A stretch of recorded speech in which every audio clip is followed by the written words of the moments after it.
A las 4 de la madrugada, recién casada, mi suegra aporreó la puerta para que me levantara a hacer el desayuno.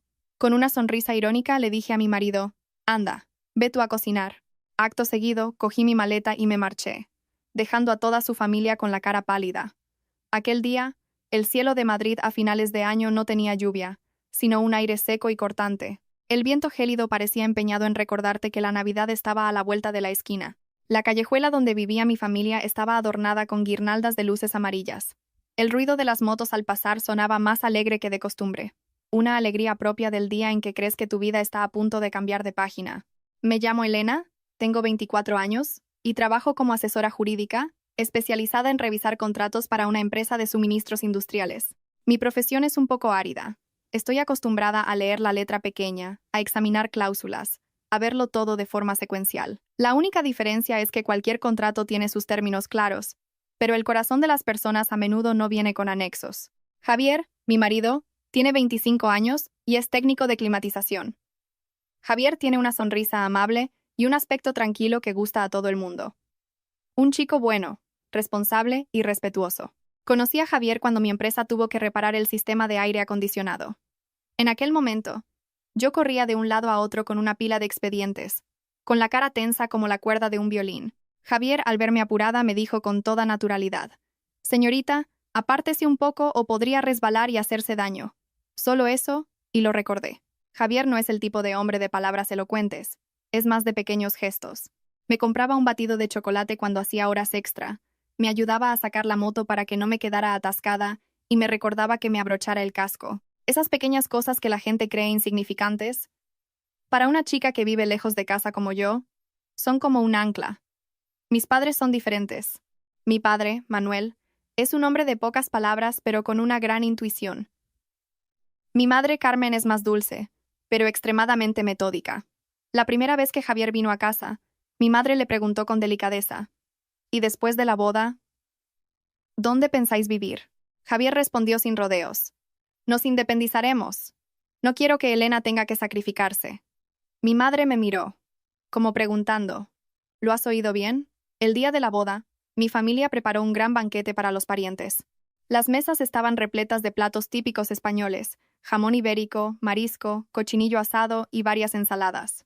Los mayores recordaban viejas anécdotas. Los niños corrían de un lado a otro, y las risas y conversaciones llenaban el ambiente como un mercado navideño. Yo llevaba mi vestido de novia, con el pelo recogido en un moño elegante. Escuchaba la música nupcial con una mezcla de alegría y nervios en el corazón.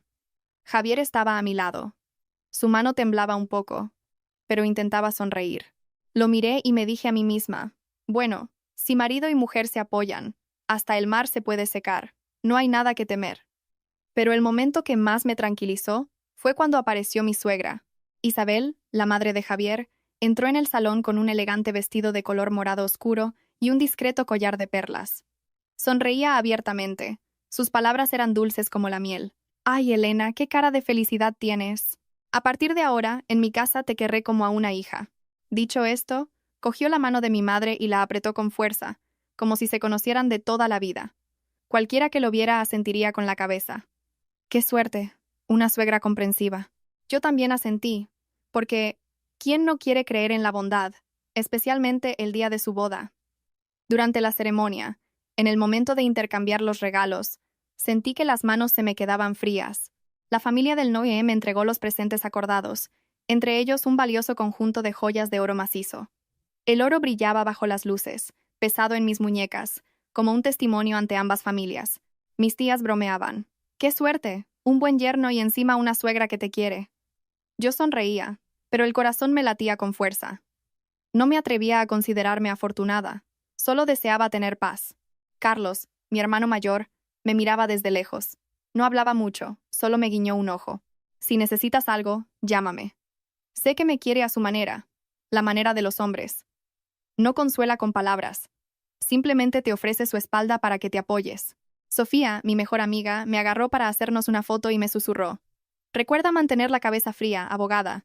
En esta vida, hasta lo que está escrito en papel y tinta se puede discutir, imagínate lo demás». Le di un codazo suave, sonriendo para quitarle importancia, pero sus palabras se quedaron grabadas en mi mente. Cuando la fiesta terminó, Las dos familias se sentaron a hablar formalmente. Mis padres mencionaron la inscripción en el registro civil.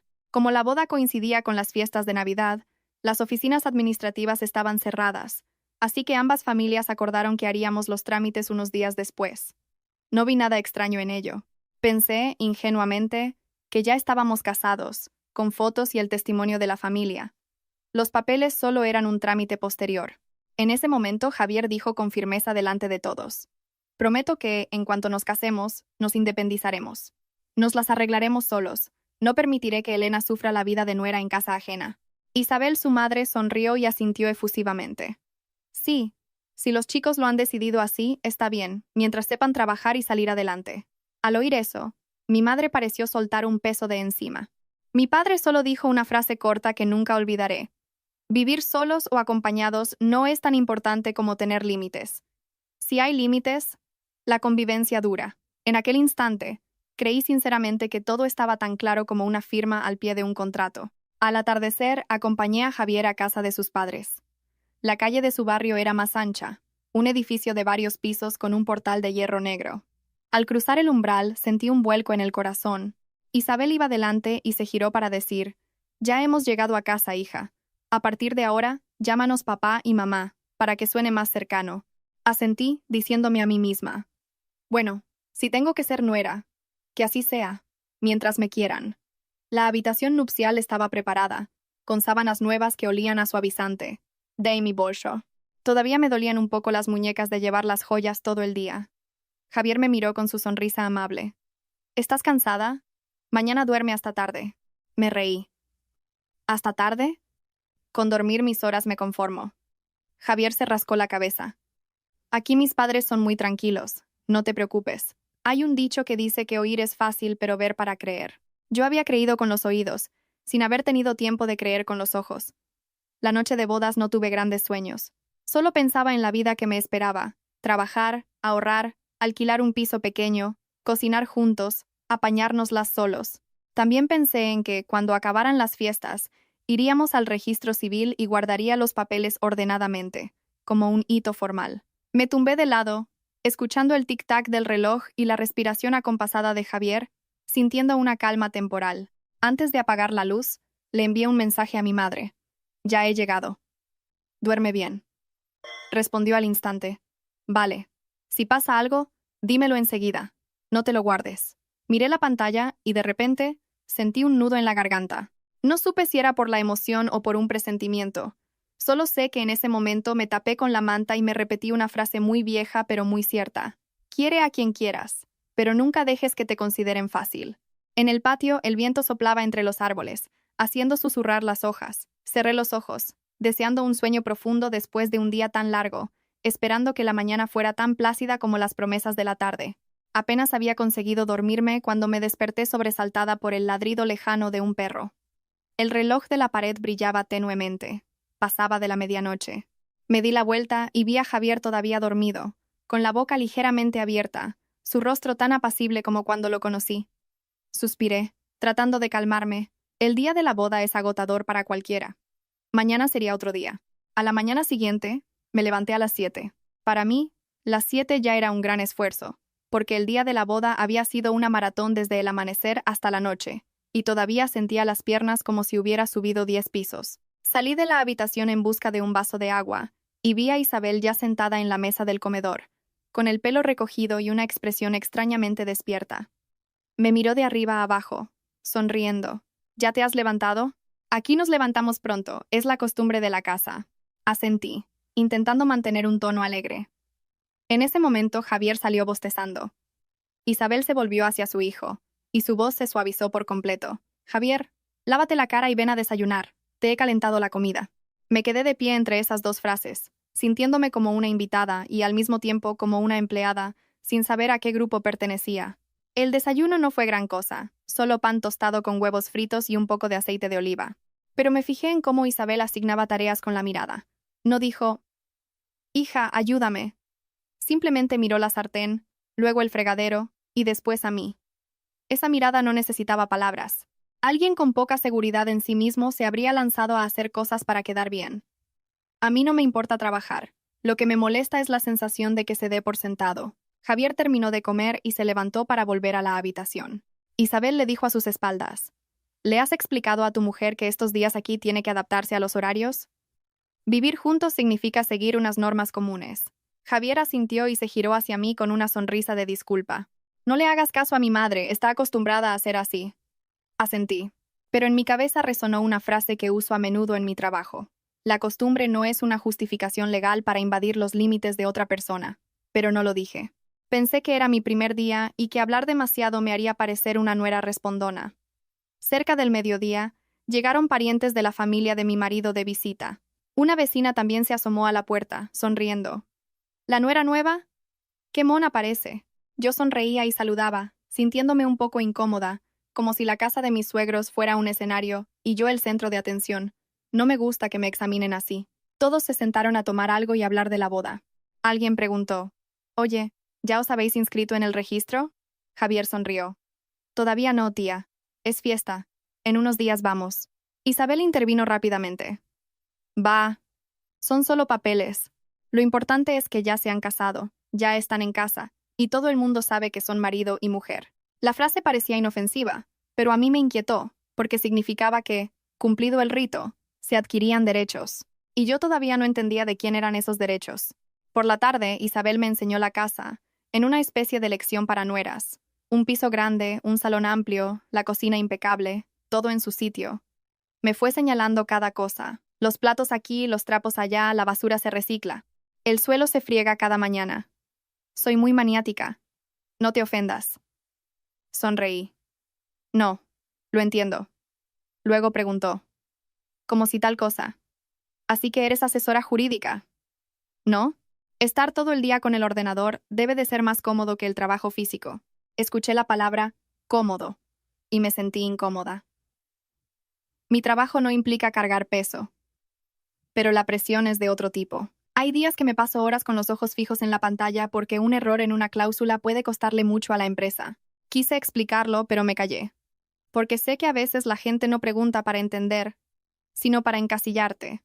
Al anochecer, Javier me llevó al balcón a tomar el aire. El viento de Madrid no era helado, solo fresco. Miré hacia la calle, escuchando el ruido de los coches, y me sentí un poco más tranquila. Le pregunté en voz baja: «¿Te acuerdas de la promesa de que nos independizaríamos, verdad?» Javier me acarició la mano con voz firme. «Claro que me acuerdo, no te preocupes. Después de las fiestas me pongo a ello». Lo miré, buscando seguridad en sus ojos. Javier seguía siendo amable, tierno, pero a veces su ternura era como el agua, refrescante, pero también se escurría entre los dedos en cualquier momento. Esa noche llamé a mi madre. «¿Qué tal por ahí, hija?», preguntó. Sonreí. «Bien, normal». Mi suegra es un poco maniática. Mi madre guardó silencio unos segundos y luego dijo lentamente: «Bueno, si solo es maniática, se puede aguantar. Lo malo es cuando la gente es maniática con lo que no debe». Entendí a qué se refería. «Sí, mamá», dije en voz baja y colgué. Me quedé mirando las joyas de oro guardadas en una bolsita dentro de la maleta. No me las había vuelto a poner porque pesaban y me resultaban incómodas. Pensé que las cosas de valor es mejor guardarlas bien, pero guardarlas bien es diferente a dárselas a otra persona para que las guarde. Me dije a mí misma que no debía preocuparme en exceso, pero luego me regañé. Si no te preocupas, cuando pase algo, ¿quién te va a ayudar? Más vale prevenir que curar. Abrí el móvil y revisé las fotos de la boda. No por desconfianza, sino porque mi profesión me ha enseñado una cosa muy directa. Para conservar lo que es tuyo, tienes que tener pruebas. Me giré y vi a Javier tumbado, mirando el móvil, sonriendo por algo que veía en la pantalla. Le pregunté: «¿Mañana hacemos algo?» Javier respondió: «Mañana es fiesta. Quédate en casa y duerme un poco más». «Vale», dije. Me tapé con la manta, intentando conciliar el sueño, pero tenía una extraña sensación, como si estuviera delante de una puerta cerrada, y detrás de esa puerta algo me estuviera esperando. No eran gritos, ni una pelea, sino una norma invisible, a punto de apretarse alrededor de mi cuello en cualquier momento. Y no tenía ni idea de que esa norma llamaría a mi puerta a una hora que nadie consideraría normal. Los golpes en la puerta no eran educados, sino un martilleo fuerte, rítmico y apremiante, como si de no abrir fueran a arrancarla de cuajo. Me incorporé de un salto, con el corazón desbocado. Fuera todavía estaba oscuro. En la habitación solo se filtraba la tenue luz del pasillo por debajo de la puerta. Alargué la mano, y cogí el móvil. Las 4:07. Solo un pensamiento cruzó mi mente. ¿Hay un incendio? Justo después, la voz de Isabel atravesó la puerta, aguda pero clara. ¡Levantaos, levantaos! ¡A la cocina! Vuestro padre se va a las 6 a jugar al ajedrez y tiene que desayunar antes. ¿La nuera nueva y durmiendo hasta estas horas? Me quedé sentada un segundo, inmóvil. No por miedo, sino por el shock. Ayer en la boda todo eran sonrisas y promesas de quererme como a una hija. Y apenas una noche después, me llamaban a filas como si pasaran lista en un cuartel. Me giré hacia Javier. Dormía de lado. Lo sacudí suavemente. Javier, despierta. Es tu madre. Él murmuró algo. Se tapó más con la manta y dijo con voz somnolienta. ¿Qué pasa, cariño? Los golpes en la puerta resonaron de nuevo, más fuertes, y la siguiente frase de Isabel fue lo que me heló la sangre. Ah, y las joyas de la boda de ayer, dámelas para que las guarde yo. Sois unos críos, y con tanto despiste las vais a perder. En esta casa las guardo yo, que es más seguro. Apreté el móvil en mi mano, sintiendo como si me hubieran puesto una losa de piedra sobre el pecho. No soy una persona que se imagine cosas, pero tampoco soy ingenua. Pedir las joyas de la boda, con la excusa de guardarlas, a las 4 de la madrugada del primer día como nuera, eso ya no era una cuestión de seguridad, era una cuestión de poder. Me levanté y me acerqué a la puerta, pero no la abrí de par en par. La entreabrí apenas un palmo, no porque quisiera ponerme tensa, sino porque no quería que todo el pasillo me viera en pijama, despeinada, despertada a gritos como si fuera una sirvienta. Isabel estaba allí, con los ojos afilados y las manos en jarras. Su mirada no era la que se dirige a una nuera, sino a alguien a quien se va a doblegar. Tragué saliva, intentando mantener la compostura. Mamá, estoy muy cansada. Son solo las 4, ¿podría dormir un poco más, por favor? Ella esbozó una media sonrisa. En casa de tu madre estabas acostumbrada a la buena vida. Aquí tienes que seguir las normas. Y las normas de esta casa son estas. Luego me señaló con el dedo. Baja a la cocina y saca las joyas para que las guarde.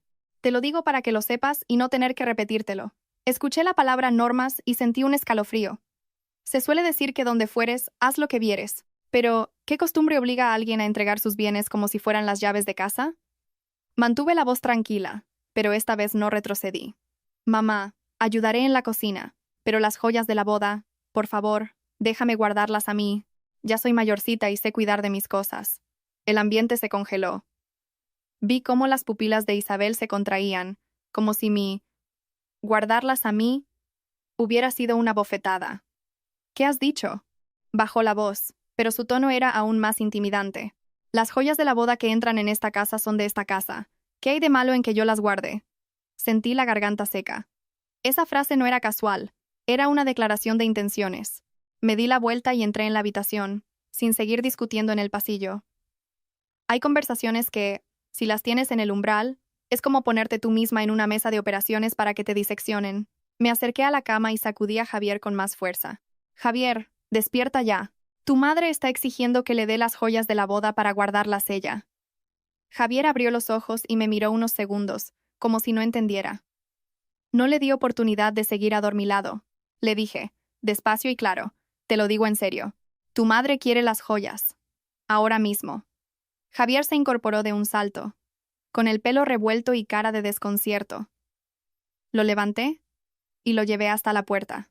La abrí un poco más para que viera con sus propios ojos a su madre allí de pie, para que supiera que no me lo estaba inventando. Javier miró a su madre, con la voz todavía pastosa por el sueño. Mamá, ¿por qué nos llamas a estas horas? Isabel se giró bruscamente hacia su hijo, con un tono que era a la vez una regañina y una lección.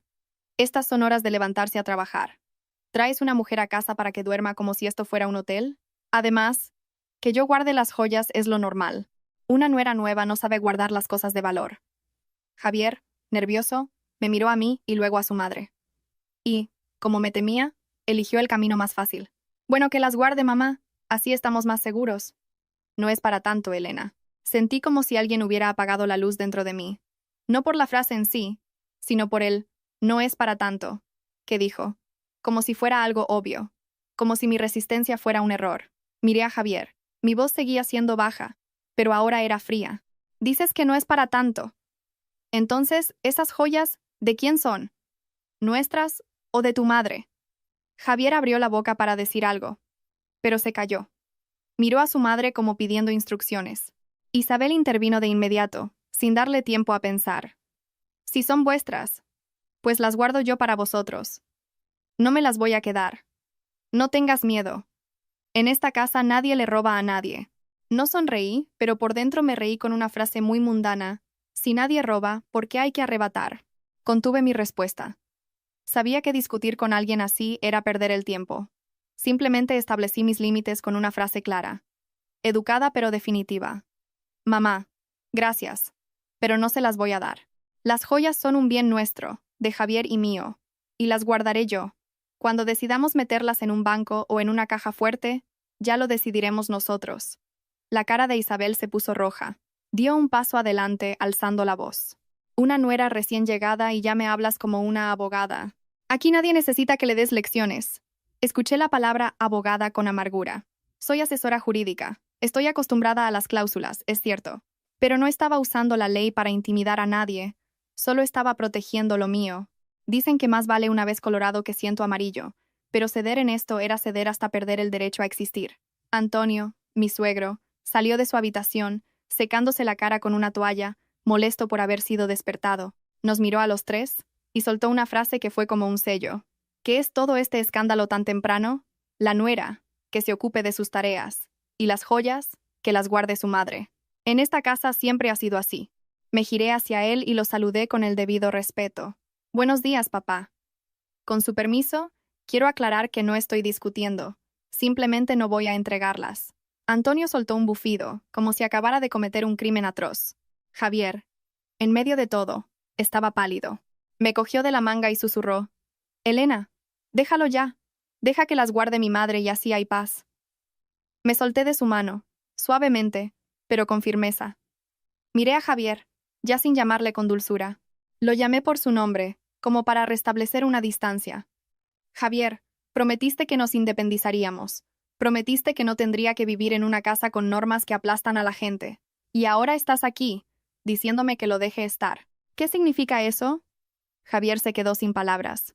Isabel saltó inmediatamente para bloquear a su hijo con la mirada y luego se dirigió a mí.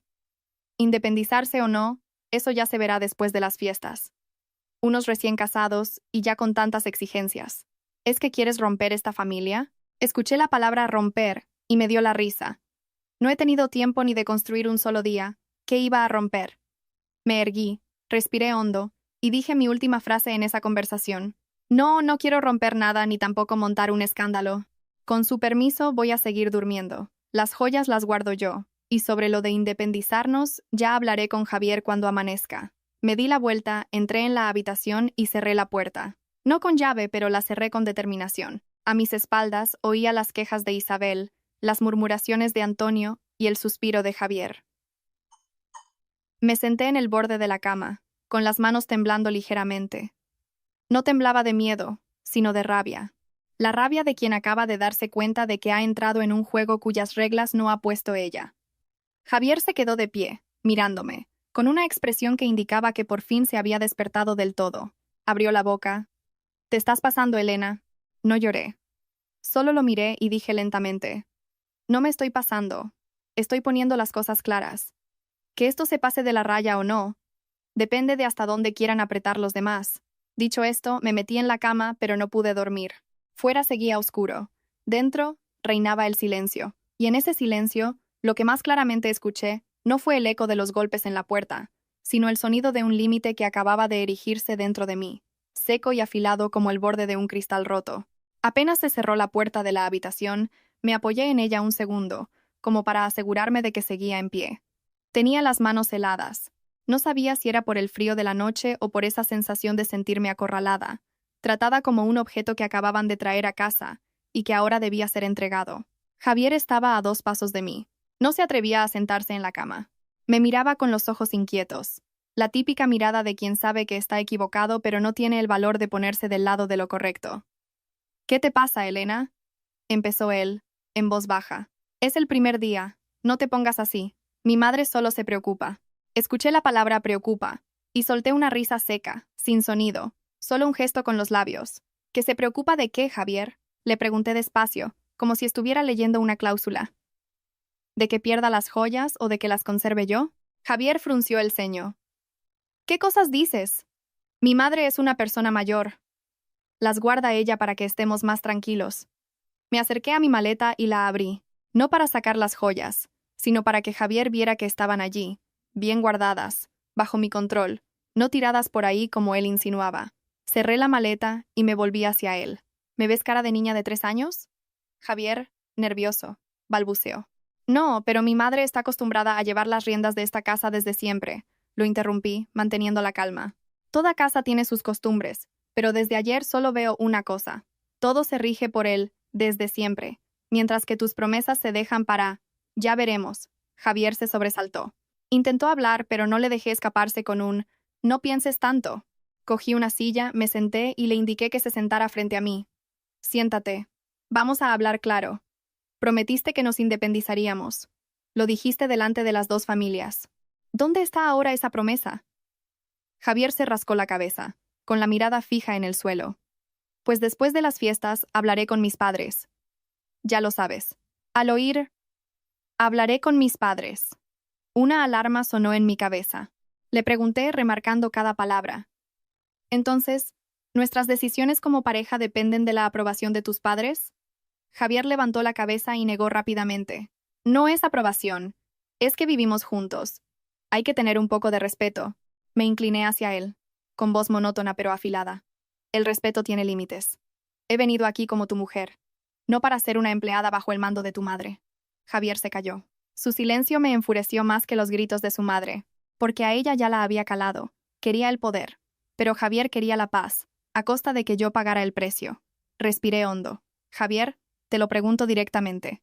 Cuando tu madre estaba en la puerta exigiendo las joyas y tú dijiste que las guarde mamá para estar más seguros, ¿entendías lo que significaba esa frase? Javier respondió en voz baja. Pues que las guarda ella, no pasa nada. Asentí, como si aceptara una sentencia. Pasa, y mucho. Significa que estás de acuerdo con que tu madre decida sobre el patrimonio de nuestro matrimonio. Significa que mis límites no te importan. Javier palideció. Hablas muy duro. Yo solo quería paz en casa. Lo miré, hablando aún más despacio. Quieres paz, pero esa paz implica que yo me calle, que entregue las joyas y que baje a la cocina a las 4 de la mañana, ¿verdad? Javier no respondió, solo suspiró. Ese suspiro fue como echar leña al fuego. En ese preciso instante, volvieron a llamar a la puerta. Ya no con la misma insistencia, pero lo suficiente para recordarme que no había escapado. La voz de Isabel se coló por la puerta. ¿Vais a quedaros ahí, escondidos hasta que amanezca? Javier se levantó de un salto, como si le hubieran tirado de un hilo. Lo detuve con la mano. Espera. Quédate aquí. Voy a hablar yo. Javier me miró, asustado. Elena, no. Abrí la puerta. Isabel estaba allí, con los brazos cruzados. Detrás, Antonio, con el ceño fruncido como si le hubiera arruinado su preciado sueño. Isabel me señaló. No era nueva. Te digo una cosa y no la escuchas. ¿Qué pretendes? ¿Darnos lecciones en nuestra propia casa? Yo, educadamente. No, mamá. No pretendo dar lecciones. Solo digo claramente que no entrego las joyas. Isabel soltó una risa despectiva. ¿No las entregas? ¿Y para qué las trajiste a esta casa? ¿Creías que aquí no sabemos hacer cuentas? Vi a Javier detrás de su madre, con la cabeza gacha. Supe que si no hablaba en el momento adecuado, me colgarían el cartel de nuera impertinente. Escogí mis palabras con el mismo cuidado con que escojo las cláusulas de un contrato. Las joyas son patrimonio mío y de Javier. Respeto a mis suegros, pero la propiedad no cambia de dueño por una costumbre familiar. Si quieren que confíe en ustedes, confiaré en el afecto. En cuanto al patrimonio, con su permiso, lo gestionaré yo. Antonio soltó un bufido y dijo con voz grave. Una chica recién llegada y hablando como un político. En esta casa nadie te va a robar nada, pero una nuera tiene que saber obedecer. Me dirigí a él, manteniendo el respeto. Sí, señor. Obedeceré lo que sea razonable. Entregar mis joyas no lo es. Isabel se acercó un paso más, con los ojos desorbitados. Con esa rebeldía, ¿cómo vamos a convivir? Aquí se viene a seguir unas normas. Levantarse temprano a preparar la comida. Por la noche ser discreta. En esta casa no mantenemos a vagos. Escuché la palabra mantenemos y sentí una amargura profunda. Trabajo, gano mi propio dinero, pago la letra de mi moto. No vivo a costa de nadie, pero no me puse a enumerar mis méritos. Solo dije una frase, lo justo para que entendiera que no era fácil de intimidar. No soy vaga. Simplemente no acepto órdenes absurdas. Isabel, como si hubiera tocado un nervio expuesto, golpeó el marco de la puerta. ¿Absurdas? Aquí la razón la tengo yo. Esa frase me hizo entender algo más. Para ella, lo correcto y lo incorrecto no importaban. Lo que importaba era el poder. Quería que yo agachara la cabeza desde el principio, para que en el futuro tuviera que obedecer cualquier cosa que ordenara. Fue entonces cuando Javier murmuró: «Mamá, déjalo. Ya lo hablamos nosotros». Isabel se giró bruscamente hacia su hijo. «Tú te callas. Lo hago por tu bien. Hazme caso, no dejes que tu mujer te maneje». Miré a Javier. Mi mirada ya no era de súplica. Era una última prueba. ¿De qué lado te vas a poner? Javier tragó saliva y dijo la frase que me rompió por dentro. «Elena, hazle caso a mi madre un poco, que acabamos de llegar». No me enfadé de golpe. Simplemente sentí un clic dentro de mí, como el cerrojo de una puerta al cerrarse. Me volví hacia Isabel, con la voz tranquila, casi fría. «Mamá, lo diré una vez más para que quede claro. No entrego las joyas y no voy a bajar a la cocina a las 4 de la mañana solo porque es la norma. Soy su nuera, no su sirvienta». Antonio gruñó. «Entonces, ¿a qué has venido?» Javier se sobresaltó porque su padre había usado un tono despectivo. Yo también me sobresalté. No por miedo, sino porque acababa de ver la verdadera cara detrás de la máscara de... «Te querré como a una hija», respondí, sin rebajarme. «He venido a ser la mujer de Javier. Si aquí me consideran de otra manera, con su permiso, no me quedo». Isabel se quedó boquiabierta. Javier palideció. «¿Qué dices, Elena? No digas eso». Miré a Javier lentamente. «Me pides que ceda, pero ceder de esta manera es permitir que me arrebaten mis límites. Si cedo hoy, mañana exigirán más. Hay un dicho: le das la mano y te coge el brazo. No quiero convertirme en esa persona». Hubo un silencio de varios segundos. Oía claramente el zumbido del ventilador de techo. Isabel, como si no creyera que me atrevía a decir que no me quedaba, recuperó la voz y cambió a un tono falsamente dulce. «Pero bueno, hija, lo digo porque me preocupo. Venga, dame las joyas. Las guardo en la caja fuerte, y cuando las necesites, te las doy». La miré. Vi claramente el cambio de tono, pero también vi que no lo hacía por afecto, sino para conseguir su objetivo. Negué con la cabeza. «No». Isabel volvió a endurecer la voz, afilada como un cuchillo. «¿No?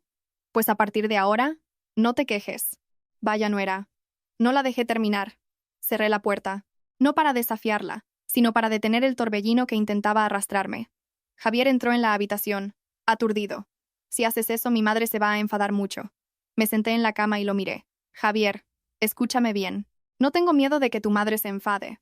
Lo que más temo es vivir una vida en la que siempre tenga que tener miedo de que otros se enfaden para poder estar en paz». Javier se calló. Supe que esa conversación no iba a llegar a ninguna parte por el momento, pero también supe que había llegado a un punto de no retorno. Ya no podía sonreír y dejarlo pasar. Abrí el móvil y le envié un mensaje a Sofía. «Si pasa algo, guárdame las pruebas». Luego hice una foto de mi maleta, donde la bolsa con las joyas seguía intacta. Hice todo esto de forma rápida y silenciosa. Mi profesión me enseñó que, ante un posible conflicto, las pruebas van primero. Puse el móvil a un lado y miré por la ventana. Seguía oscuro, pero a lo lejos ya se veía una fina línea de luz, como un hilo. De repente pensé que todo amanecer empieza con un pequeño rayo de luz. Mis límites también. Se estaban construyendo en la oscuridad, pero me sacarían de ella. Apenas empezó a clarear, la casa se llenó de pequeños ruidos. La puerta del baño, el agua del grifo, el arrastrar de unas zapatillas por el pasillo. Yo no había podido dormir. Tenía los ojos secos y el cuerpo agotado, pero la mente estaba dolorosamente despierta, como si un reloj interno no dejara de sonar, recordándome que estaba en el lugar equivocado. Javier yacía a mi lado, de espaldas a mí. Tampoco dormía profundamente. De vez en cuando sus hombros se tensaban, como el de alguien que finge dormir para no tener que hablar. Miré su espalda durante un rato y luego dije, en voz baja pero clara: «Javier, date la vuelta». Él no se movió. No le grité, solo repetí, esta vez con más firmeza: «Javier, te estoy hablando». Suspiró, se giró. Tenía los ojos rojos por la falta de sueño. No me miró directamente. Su vista vagaba por el techo. «¿Qué más quieres?», preguntó, con un tono entre cansado e irritado. La palabra «más» me cayó como un jarro de agua fría. Se supone que unos recién casados se hablan con cariño, no con un «¿qué más quieres?», como si yo fuera el problema. Mantuve la calma y hablé como si estuviera planteando un asunto en una reunión. Respóndeme a una sola cosa. Cuando tu madre exigió las joyas, ¿de parte de quién te pusiste? Javier frunció el ceño. Otra vez con lo mismo. Mi madre es mayor. Se preocupa por nosotros, ¿no lo entiendes? Lo interrumpí, sin dejar que se escudara en la palabra preocupa. Te he preguntado de parte de quién te pusiste. Javier se quedó sin palabras. Al cabo de un rato, dijo en voz baja, me puse de parte de la paz en casa. Solté una risa, pero esta vez fue una risa amarga. Lo miré. La paz en casa significa que yo lo aguante todo, ¿verdad? Javier se incorporó, empezando a molestarse. ¿Qué forma de hablar es esa? Acabas de llegar a esta casa y ya estás montando un escándalo. La gente te va a juzgar. Mi madre tiene razón, ¿qué problema hay con que guarde ella las joyas? Miré a Javier y vi algo muy claro. No es que creyera que su madre tenía razón. Simplemente creía que su madre era más fuerte, y eligió ponerse del lado del más fuerte para no tener que enfrentarse a ella. Seguí preguntando lentamente, ¿prometiste que nos independizaríamos? ¿Aún lo recuerdas? Respondió rápido, como si se lo hubiera aprendido de memoria. Sí, pero hay que esperar. No me presiones. Asentí. No discutí más sobre el esperar, porque entendí que en esa casa, esperar, era la forma de meterte en su dinámica. Un día te das cuenta y llevas años viviendo así, sin saber cómo. Me senté erguida y dije algo que hasta a mí me sonó gélido. No te presiono. Solo necesito que lo tengas claro. Si tú no proteges los límites de tu mujer, lo haré yo misma. Javier me miró como a una extraña. Murmuró. Parece que estás trabajando, no viviendo. Al oír eso, no me enfadé. Solo sentí tristeza. Si no actúo como si estuviera trabajando, me devoran. Aquí cada uno tiene sus reglas. Si no tengo las mías, pierdo. Javier se calló y se dio la vuelta de nuevo, como queriendo terminar la conversación. Ese silencio fue para mí la respuesta final. No estaba dispuesto a estar a mi lado en cuanto surgiera el primer problema. Pasadas las 6, la voz de Isabel resonó desde abajo, ya no educada, sino como una orden. Javier, baja a desayunar. Y la nuera. Que baje también. Que tenemos que hablar. Vi a Javier levantarse, lavarse la cara rápidamente y decirme algo que me dio ganas de reír. Intenta hablar con más suavidad. No ofendas a mi madre. No respondí. Solo lo miré un segundo. En mi cabeza resonó un consejo de mi madre. Ser suave en el momento adecuado es ser inteligente. Serlo en el momento equivocado es ser tonta. Bajé, pero no para ser suave, sino para ver qué papel me tenían preparado. El salón ya estaba iluminado. Antonio estaba sentado en el sillón principal, con una taza de té en la mano y el rostro impasible. Isabel estaba sentada enfrente, con la espalda recta y una mirada que parecía tener preparado todo un discurso. Saludé a mis suegros con el debido respeto. Buenos días, papá. Buenos días, mamá. Isabel no respondió de inmediato. Me escudriñó de pies a cabeza antes de soltar. Las nueras de otras casas, cuando llegan, son respetuosas. Tú, el primer día, ya eres una rebelde. ¿Quién te ha educado así? Mantuve un tono neutro. Mis padres me enseñaron a ser respetuosa y también a mantener mis límites. Antonio golpeó la taza contra la mesa. ¿Límites? ¿Qué límites? Cuando vienes a casa de tu marido, sigues las normas de tu marido. No traigas aquí las costumbres de tu casa. Lo miré, sin entrar en una discusión sobre su casa o la mía, y me centré en el tema. Sí, señor. Seguiré las normas de convivencia, pero el patrimonio, con su permiso, lo gestionaremos nosotros como pareja. Isabel soltó una risa burlona, con una dulzura repentina y sospechosa. Oh, qué bien hablas. Gestionar vuestro patrimonio. ¿Y para qué quieres guardar tú las joyas? ¿Para que, si pasa algo, puedas cogerlas y volver a casa de tus padres? Esa frase fue como un alfiler directo a mi honor. Vi a Javier, a mi lado, tensarse, pero siguió en silencio. Lo entendí. Ese era el guión que habían preparado. Sembrar la duda y convertirme en la interesada. No me sonrojé ni me defendí con un largo discurso. Solo respondí. Concisa. No voy a coger nada. Solo guardo lo que es de nuestro matrimonio. Isabel ladeó la cabeza, fingiendo compasión. Las chicas de hoy en día hablan mucho, pero quién sabe lo que piensan. Te lo digo de verdad, ya soy mayor, y tengo experiencia con la gente. Con ese carácter tan duro, te va a ir mal en la vida. Escuché, te va a ir mal, y sentí un escalofrío. Era una advertencia velada, pero clara. Si no me sometía, me harían la vida imposible. Miré a Javier, que tenía la cabeza gacha. Le pregunté directamente, delante de sus padres, sin rodeos. Javier, Di una cosa. ¿Quién quieres que guarde las joyas? Javier se sobresaltó. Miró a su madre, a su padre y luego murmuró: Pues, que las guarde mi madre, para que haya paz. Asentí. No para mostrar acuerdo, sino para registrar el hecho. En esta reunión familiar mi voz era la minoría. Me volví hacia Isabel, todavía con respeto, pero con firmeza. Mamá, ya lo he oído, pero sigo sin entregarlas. Puede que se enfade conmigo, pero no voy a entregar mi patrimonio por miedo a un enfado. Antonio alzó la voz. ¿Así es como le hablas a tus suegros? Respiré hondo. No respondí a ese tono, porque hacerlo era caer en su trampa. Solo dije, lenta y claramente, como si cerrara un acta: Con su permiso, no voy a discutir. Mantengo mi decisión. Isabel se levantó de un salto, con la voz aguda. ¿Lo ves? ¿Con qué clase de nuera se ha casado mi hijo? Acaba de llegar y ya nos falta el respeto. Claro, con el oro en la mano. Se le ha subido a la cabeza. La miré, con una calma que me sorprendió a mí misma. No contraataqué con palabras hirientes. Solo pensé en un refrán muy oportuno. La lengua de la gente es como un cuchillo. En cuanto habla, corta. Y entendí que estaban afilando ese cuchillo con mi honor. Me volví hacia Javier y le dije en voz baja, pero lo suficiente para que lo oyera: ¿Has oído a tu madre? Si el día de mañana pasa algo, dirán que me llevé las joyas, y eso no lo voy a aceptar. Javier abrió la boca para decir algo, pero se calló. No esperé más. Me di la vuelta y subí directamente a mi habitación. Allí hice algo muy concreto. Abrí las notas del móvil y apunté la cronología de los hechos desde la noche anterior. ¿Qué dijo cada uno? ¿A qué hora? ¿Dónde?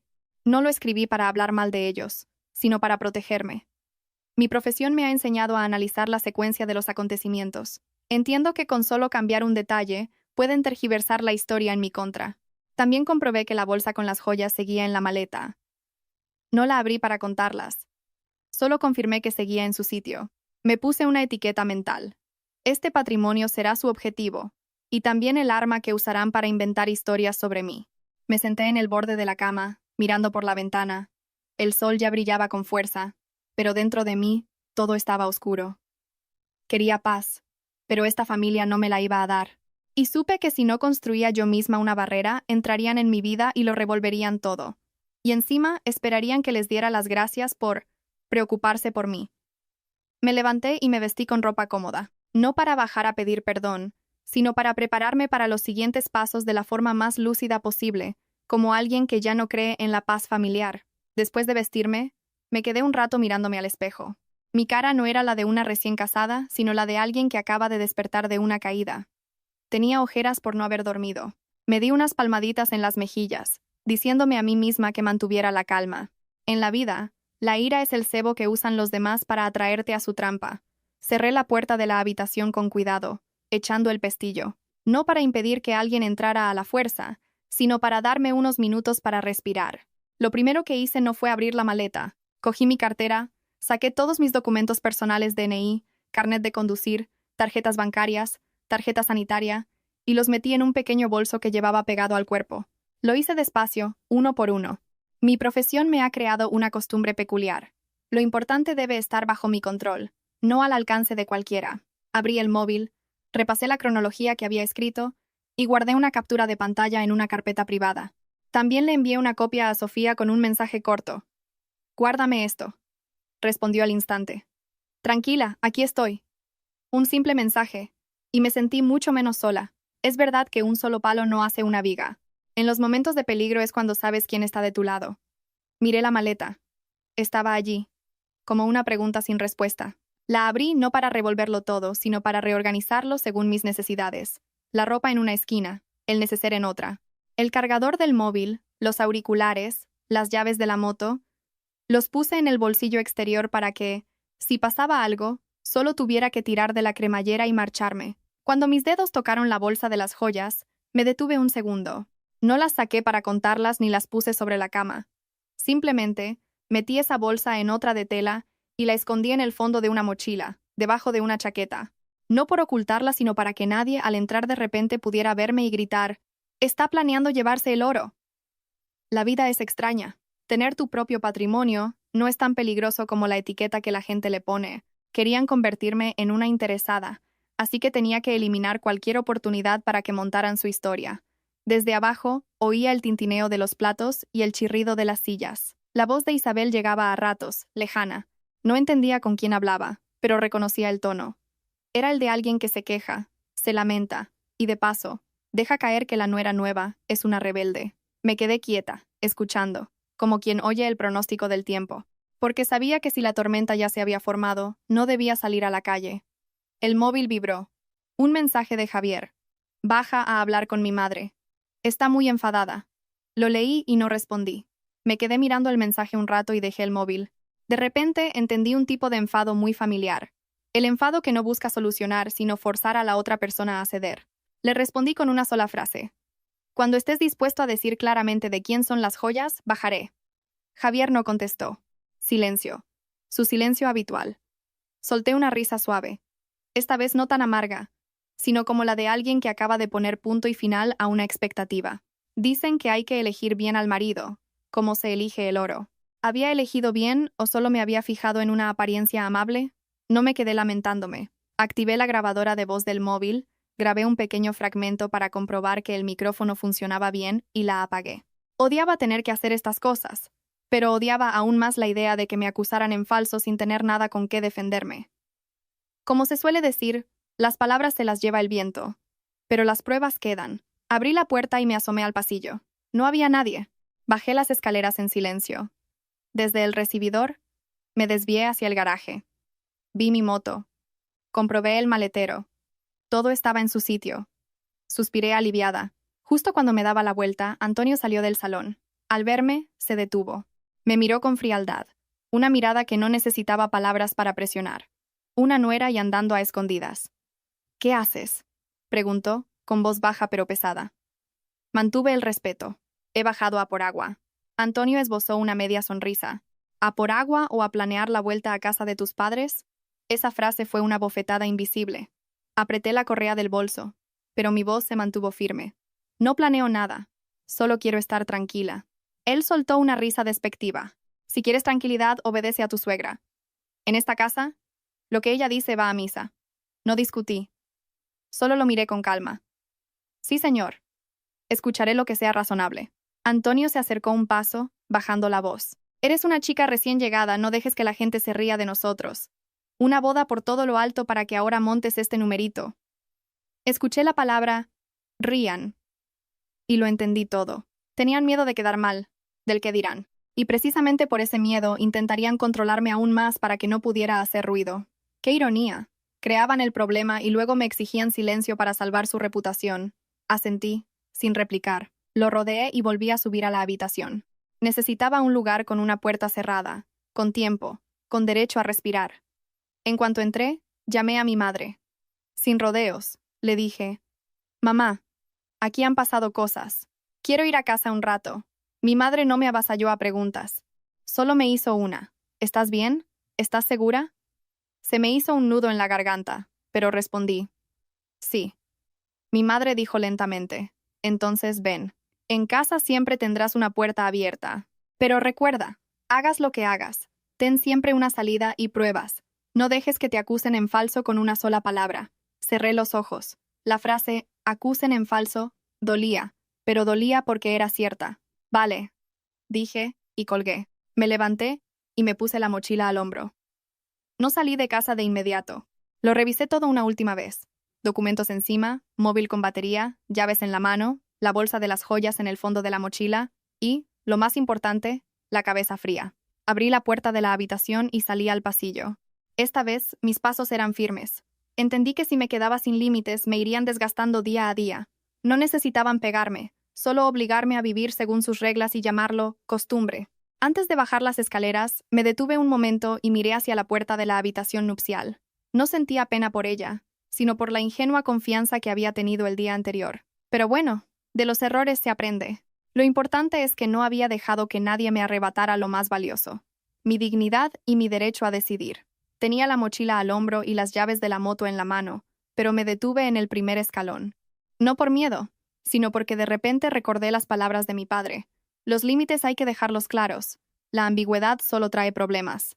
Si me marchaba en silencio, al día siguiente solo tendrían que decir: se llevó el oro y se escapó a casa de sus padres, y eso sería suficiente. En esta vida, la gente cree más rápido un escándalo que una explicación razonable. Y yo no podía vivir con esa reputación. Dejé la mochila en el suelo y saqué el móvil. No activé la cámara de inmediato. Comprobé la batería, abrí la aplicación de vídeo, grabé unos segundos y lo borré. Me recordé a mí misma que la grabación debía ser continua y el sonido, claro. Esto no era un espectáculo para redes sociales. Era mi armadura. Abrí la cremallera de la mochila y saqué la bolsa con las joyas. Mis manos no temblaban, pero estaban frías. Me senté en el borde de la cama, abrí la bolsa y miré las piezas de oro. Su brillo no era deslumbrante, sino pesado, como una responsabilidad. Las coloqué en una pequeña caja forrada con papel de seda, no para hacer teatro, sino para que al entregarlas pudiera contarlas claramente, sin que se cayeran y sin que nadie pudiera decir que faltaba algo. Una vez todo listo, respiré hondo y salí de la habitación. La escalera de la casa de mis suegros estaba impecable. Cada escalón relucía, pero la limpieza del corazón de sus dueños era otra historia. Bajé lentamente, escuchando la televisión a bajo volumen en el salón. Seguramente Isabel la había encendido para dar una sensación de normalidad, pero yo sabía que era la calma que precede a la tormenta. Entré en el salón. Antonio estaba sentado en el sillón principal, con una taza de té. Isabel, a su lado, me miraba como a una rebelde a la que había que domar. Javier estaba cerca de la puerta, pálido, frotándose las manos nerviosamente. Puse la caja con las joyas sobre la mesa, bien a la vista. Luego levanté el móvil a la altura del pecho y empecé a grabar. La pantalla mostraba claramente la escena, mi rostro y los suyos. Hablé despacio y claro, sin alzar la voz ni derramar una lágrima. Soy Elena. Hoy, delante de mis suegros y de Javier, quiero dejar claro que devuelvo la totalidad de las joyas de la boda, que la familia del novio me entregó ayer. Son varias pulseras y un collar de oro. Lo devuelvo todo, no me quedo con absolutamente nada. Isabel se sobresaltó al ver que estaba grabando. Intentó arrebatarme el móvil. ¿Qué demonios haces? Apaga eso. Retrocedí un paso, sujetando el móvil con firmeza. Sin perder la calma le dije: Mamá, grabo esto como prueba. Devuelvo las joyas de forma honrada, para que nadie pueda acusarme de nada. Antonio gruñó: Son asuntos de familia. ¿A qué viene grabar? ¿Quieres ridiculizarnos? Lo miré, con respeto. No quiero ridiculizar a nadie. Solo protegerme. Lo devuelvo todo para que en el futuro nadie pueda decir que me llevé el oro. Al oír la frase llevarme el oro, el rostro de Isabel se contrajo un instante, pero enseguida recuperó la compostura. Por Dios, ¿quién ha dicho que te lo has llevado? Te lo imaginas tú sola y te pones a grabar. ¿Qué clase de nuera eres? No discutí sobre quién lo había dicho. Abrí la caja y coloqué cada pieza de oro sobre la mesa, frente a la cámara. 1, 2, 3, 4, aquí está todo. Enfoqué cada pieza de cerca y luego hice un plano general. Lo hice de forma metódica, como si levantara un acta. Javier se acercó, con la voz temblorosa. Elena, esto es muy raro. ¿Qué va a pensar la gente? Me giré hacia él y lo miré fijamente. ¿Qué va a pensar la gente o qué va a pensar tu madre? ¿De quién temes perder el respeto, Javier? Se quedó sin palabras. No esperé su respuesta. Empujé suavemente la caja hacia Isabel. Aquí lo tienen. A partir de ahora, si quieren guardarlo, guárdenlo ustedes. Yo no tengo nada que ver. Isabel no lo cogió de inmediato. Miró las joyas, luego a mí, con una mezcla de codicia y rabia. Dijo, casi siseando: ¿Lo devuelves para qué? ¿Para echárnoslo en cara? ¿Para que todo el mundo vea que eres la víctima? Asentí levemente y dije la verdad. Lo devuelvo para poner punto y final.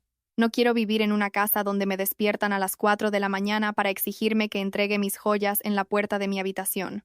No puedo aceptar eso. Javier se estremeció y miró de reojo a su madre. Isabel lo negó al instante. Yo no te he exigido nada. Te dije de guardártelo. Mantuve mi tono uniforme. Usted lo llama guardar. Pero yo oí claramente la frase: las joyas que entran en esta casa son de esta casa. También oí: aquí la razón la tengo yo. No puedo considerar eso como un favor. Antonio golpeó la mesa. La taza de té se tambaleó. Una chica recién llegada y ya es una impertinente. ¿Qué te crees que es esta casa? Sentí un nudo en la garganta, pero no respondí a su tono despectivo. Solo dije una última frase, como un sello final. Con su permiso, no soy impertinente. Solo digo la verdad y devuelvo lo que me dieron. De repente Isabel cambió de tono, volviéndose compasiva. Venga, hija, no hagas esto. Después de una boda tan bonita, si te vas a casa de tus padres, ¿qué van a decir de Javier? ¿No piensas en tu marido? La miré. Vi claramente su estrategia. Usar el amor por el marido como una soga para atarme. Respondí de forma concisa.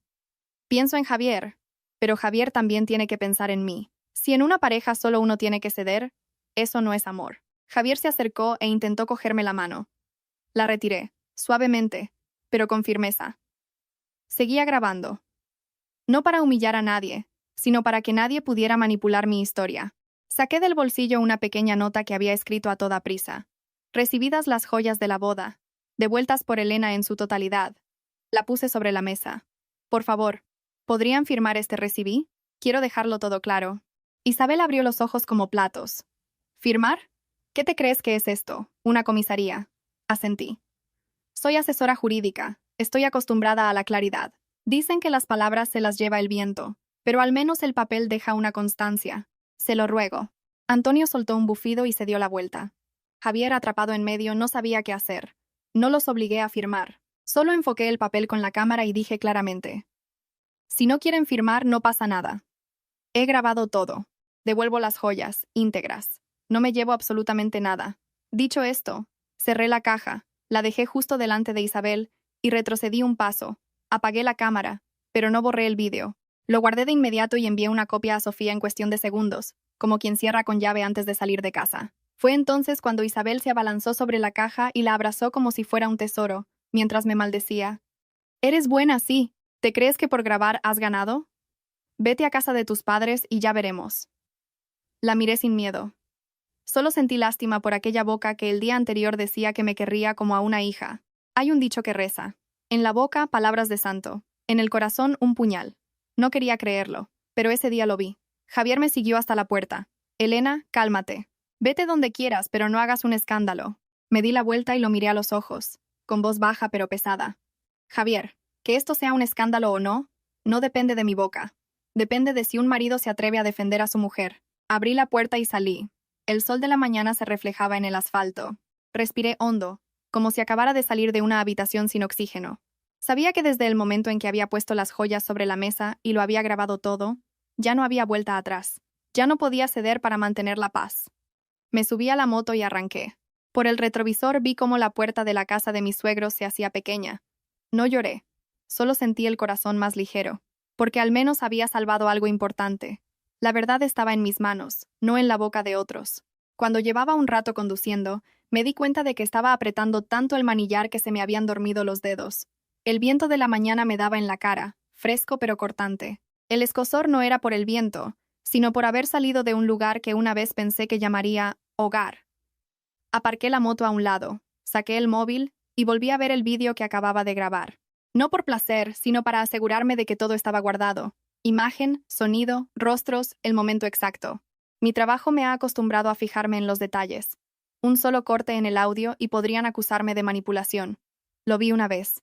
Bloqueé el archivo y envié otra copia a mi correo personal. Una manía profesional que en ese momento era mi escudo. El teléfono no paraba de sonar. Javier llamaba. No contesté. Isabel llamaba. Menos aún. Sabía que cuando la gente está enfadada, cualquier palabra se convierte en munición para ellos.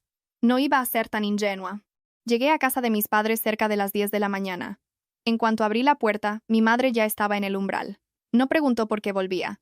Solo me miró a la cara, me hizo entrar y dijo en voz baja pero firme: «Entra primero. Bebe un poco de agua».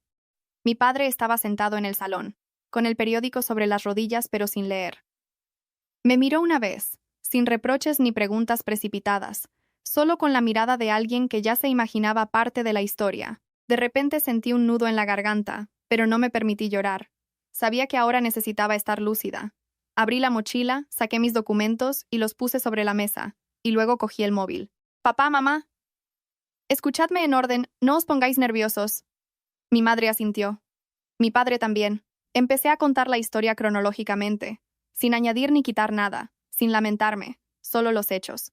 Desde los golpes en la puerta a las 4 de la mañana, la exigencia de bajar a la cocina, la petición de las joyas, la frase de Javier de «que las guarde mamá para estar más seguros», hasta la escena en la que devolvía las 4 piezas de oro en el salón y lo grababa todo. Cuando terminé, les puse el vídeo. Mi madre lo veía apretando el borde de la mesa. Mi padre, con el rostro serio como una piedra. Cuando llegó la parte en la que Antonio me hablaba con desprecio, mi padre soltó un suspiro. muy leve, pero sonó como un martillo golpeando la mesa. Mi madre se giró hacia mí y me preguntó una sola cosa. ¿Te has traído algo de su casa? Negué con la cabeza. No, lo he devuelto todo. No he cogido nada que no sea mío. Mi padre asintió. Entonces, está bien. Ese está bien de mi padre no era un elogio, era la confirmación de que seguía siendo una persona íntegra.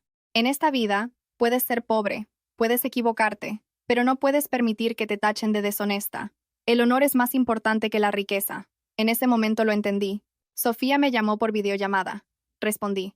En cuanto vio mi cara, dijo, ya me has enviado el vídeo, lo he guardado en 3 sitios distintos. Tranquila. Por cierto, parece que por allí no se van a quedar quietos. ¿Qué quieres decir? Pregunté. Javier acaba de escribirme pidiéndome el número de tu madre. Y una persona desconocida me ha agregado a Facebook preguntándome si es verdad que te has fugado con el oro. Esto no huele bien.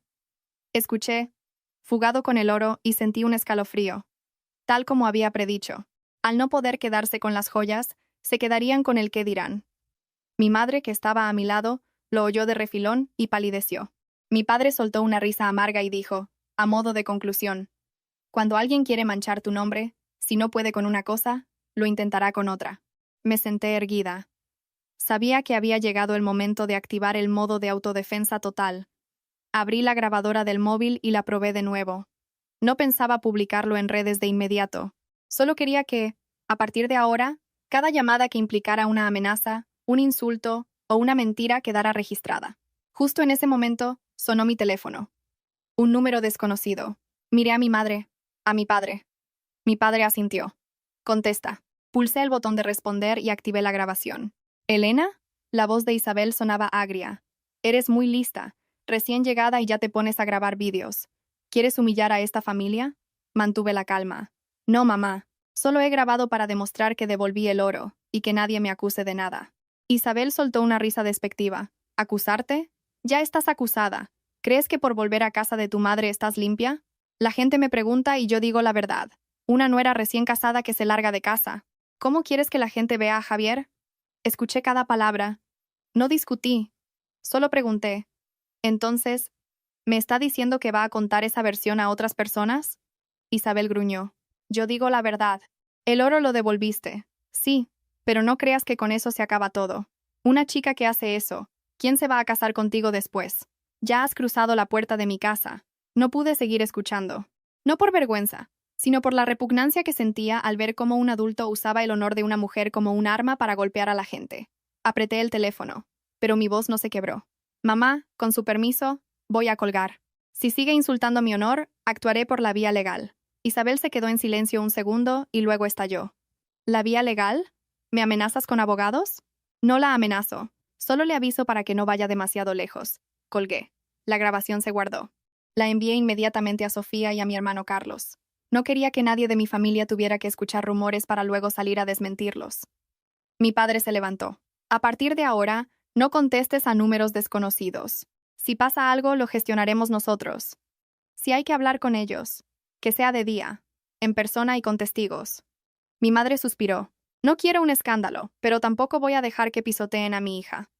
Asentí. Mi familia no era de las que les gustaba pelear a gritos, pero tampoco de las que agachaban la cabeza. El almuerzo de ese día no me entró.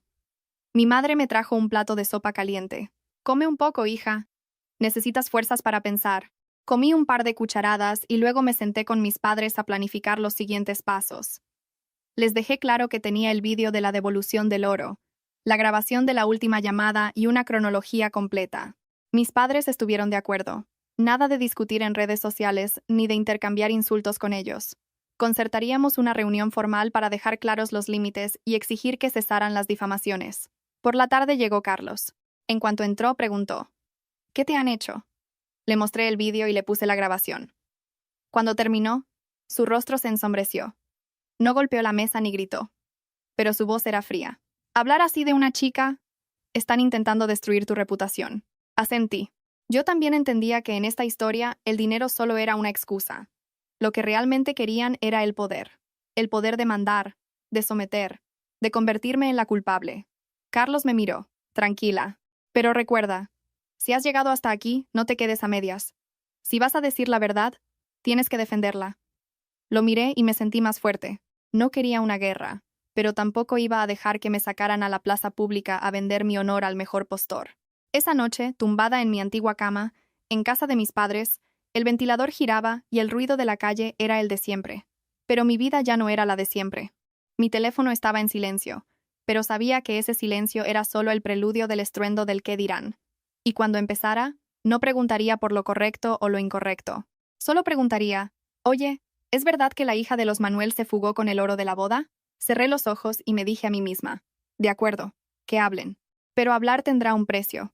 A la mañana siguiente, mi padre llamó directamente a Javier. Sin rodeos, concertó una reunión a las 10 en nuestra casa. Dejó claro que era para aclarar las cosas, no para discutir. Javier balbuceó y al poco rato envió un mensaje. Iré con mis padres. No sentía nervios de miedo, sino de escuchar más insultos. Carlos me advirtió. Tú siéntate al lado de mamá y no discutas. Deja que hablen los mayores. Si se pasan de la raya, ya intervengo yo. Creen que nuestra hermana no tiene a nadie que la defienda. Preparé el móvil con la batería cargada y la grabadora lista. No quería hacerlo a escondidas, pero tampoco quería que después de la reunión contaran una versión diferente. A las 10 en punto, un coche se detuvo frente a la puerta. Miré por la ventana y vi a Antonio bajar primero, con cara de pocos amigos. Isabel lo siguió, vestida de manera impecable, pero con una mirada que no ocultaba su rencor. Javier iba a su lado, mirando a todas partes como si temiera que los vecinos lo vieran. Mi padre abrió la puerta y los invitó a pasar. Mi madre sirvió agua. Yo saludé. Buenos días, papá. Mamá. Los llamé así porque formalmente lo habían sido. Pero mi voz ya no era dulce. Era la de alguien que marca distancias. Isabel me lanzó una mirada y luego se dirigió a mi madre con una sonrisa forzada. Disculpa, consuegra. Los jóvenes son impulsivos. Mi madre respondió con una sonrisa leve. ¿Impulsivos o no? Sentémonos a aclararlo. Antonio no tocó el agua. Se reclinó en el sillón y preguntó directamente. ¿Para qué nos habéis llamado? La boda ya ha pasado. La nuera se ha marchado por su cuenta y encima ha grabado un vídeo para ridiculizarnos. Ya hemos pasado bastante vergüenza. Al oír vergüenza, sentí que me ardía la cara, pero no dije nada. Miré a mi padre.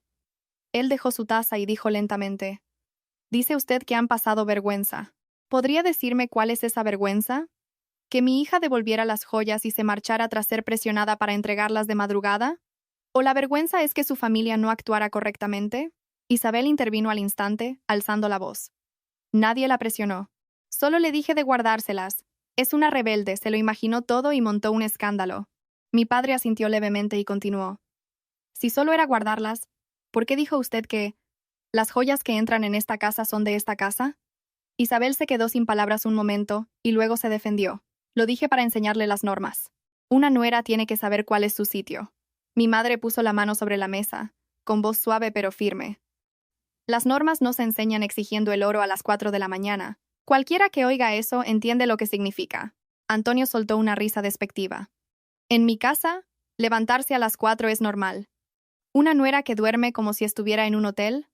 Por favor. Además, las joyas las regaló la familia del novio, así que la familia del novio las guarda. ¿Qué hay de malo en eso? Mi padre lo miró fijamente. Dice usted que las joyas son de la familia del novio. Pero cuando las entregaron, ¿a quién se las dieron? Se las dieron a mi hija, delante de las dos familias. Por tanto, son patrimonio de la pareja. Guardarlas o no es decisión suya, no de los padres.